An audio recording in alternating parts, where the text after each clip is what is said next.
নমস্কার বন্ধুরা। তো দেখো আমি একটা আজকে রান্না করব। রান্নাটা হলো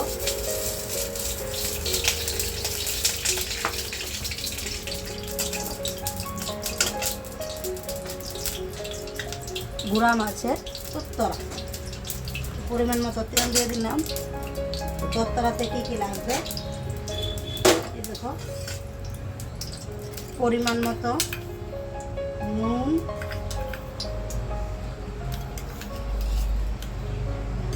আর দেব পরিমাণ মতো হলুদ,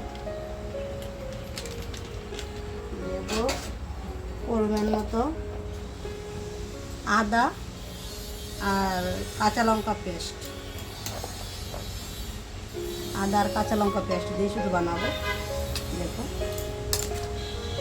কাঁচা লঙ্কাগুলো প্রচুর ঝাল, তাই আর কাঁচা লঙ্কা আর ছিঁড়ে দিলাম না, একদম মেখে টেকে নিলাম। আর দিয়ে দেব মেথি। মেথি ফোড়ন দিয়ে বানাবো এখন। একদম সিম্পল একটা রান্না। ঘোড়া মাছ কাটাতেই ঝামেলা, রান্নাতে কোনো ঝামেলা নাই, বসিয়ে দিলেই হয়ে যায়। বন্ধুরা দেখো বেশিক্ষণ লাগে না, একদম 2-3 মিনিটে রান্না হয়ে যায় ঘোড়া মাছের সবজিটা। আর খেতেও কিন্তু অসাধারণ হয়। একটু লবণ লাগবে বলে মনে হচ্ছে। তো পেঁয়াজ রসুন ছাড়া কিন্তু এটা আবার পেঁয়াজ রসুন দিয়ে বানানো যাবে, আরেকদিন বানিয়ে দেখাবো।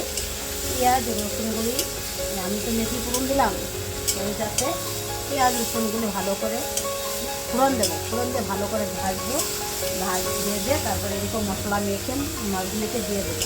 দিয়ে একটা নাড়াচাড়া দিয়ে একটু হালকা জল দিয়ে হয়ে গেল।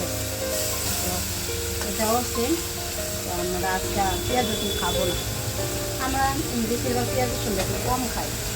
বেশিরভাগ মাংসতে পেঁয়াজ রসুন ব্যবহার করি, আমরা তেমন একটা ব্যবহার করি না সব কিছুতে পেঁয়াজ রসুন। তো আমাদের ঘরে ভালোবাসে না। তো বন্ধুরা দেখো আমার রান্নাটা কিন্তু প্রায় হয়ে গেলে, কিন্তু গুড়া মাছের তো বেশি রান্না করতে হয় না। গুড়া মাছের কাটাতে যত জানো না, কাটতে গেলে অনেক কতক্ষণ সময় লেগেছে গো আমার ওই মাছগুলি কাটতে।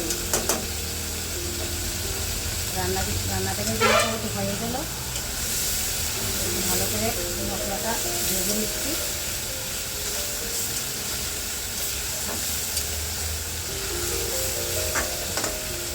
এখন দিয়ে দেবো হালকা পরিমাণ একটু জল, মশলা ধোয়া জল আছে, মশলা ধোয়া জলটা দিয়ে দিই।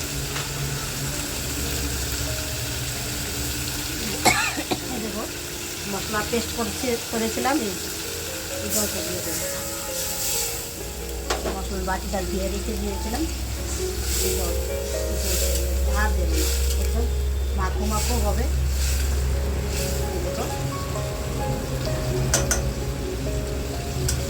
ফুটে গেলে ধনে পাতা দেবো, দিয়ে নামিয়ে নেবে। তারপর খেয়ে দেখবো কীরকম হলো।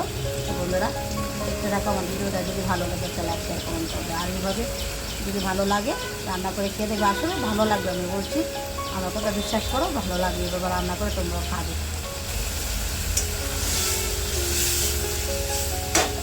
রান্নাটা কিন্তু আমার হয়ে গেছে। এখন দিয়ে দেবো ধনে পাতা।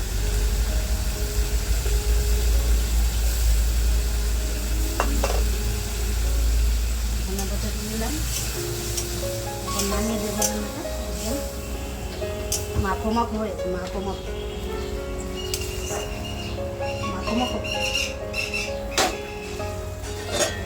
নামিয়ে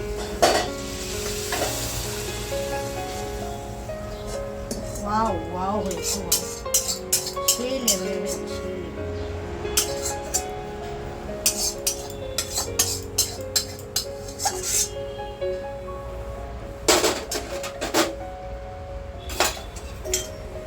একদম সহজ। গুড়া মাছ রান্না করতে যা সহজ, আর খেতেও কিন্তু ভালো টেস্টি, কিন্তু কাটার ঝামেলা, কিন্তু কাটতে গেলেই পরিশ্রম আর কিছু না। তো একটু খেয়ে দেখি এরকম রান্না করলাম। অল্পই নেব, এখন খেতে পারবো না কারণ প্রচুর গরম ভাতগুলি, ভাতও গরম, সবজিও গরম।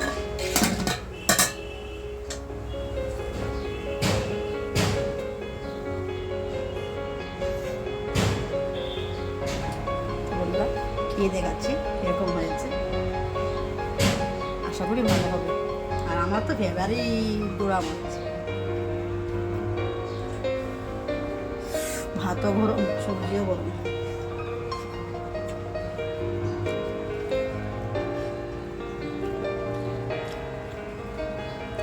কি বলবো বন্ধুরা, অসাধারণ হয়েছে, অসাধারণ।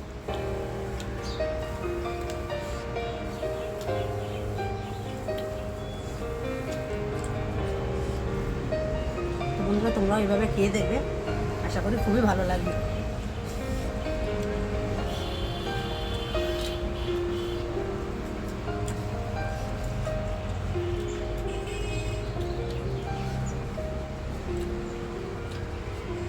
শুধুমাত্র মশলা, আদা আর কাঁচা লঙ্কা আর ধনে পাতা দিলাম, এই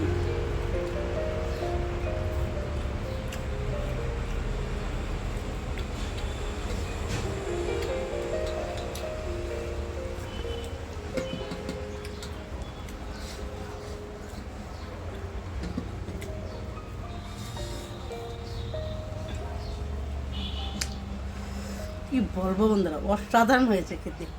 তো এইভাবে বানিয়ে খেয়ে দেখবে, আশা করি ভালোই লাগবে সত্যি।